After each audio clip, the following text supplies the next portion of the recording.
everyone, my name is N. Manasvi. I am studying in 7th class in Vivekananda English Medium School.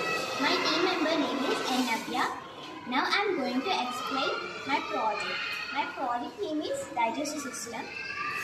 Firstly, the parts of digestive system are mouth, esophagus, liver, stomach, pancreas, small intestine, large intestine, and anus. Mouth.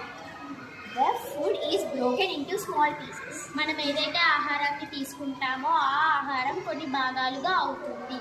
Esophagus. The tube that carries food from mouth to stomach. నోటి కాడ నుంచి కడుపు వరకు ఉన్న పేగుల్ని ఇసోఫాగస్ అంటారు. దానివల్ల ఇసోఫాగస్ ఆ పీసెస్ని కడుపులోకి పంపిస్తుంది. Liver. It filters toxins and it releases bile juice. ఆ పీసెస్లో ఏమన్నా విషపూరితమైనవి ఉంటే అవి తీసుకుని మిగతా ఫుడ్ని కడుపులోకి పంపిస్తుంది.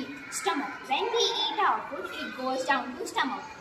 కొన్ని గ్యాసెస్ రిలీజ్ చేస్తుంది. ఆ గ్యాసెస్ పేర్లు ఏంటంటే లివర్ నుంచి బైల్ జ్యూస్, ప్యాంక్రియాస్ నుంచి ప్యాంక్రియాటిక్ జ్యూస్, స్టమక్ నుంచి HCl గ్యాస్ రిలీజ్ అయ్యి అవన్నీ మిక్స్ అయ్యి చిన్న పేగులోకి పంపిస్తుంది.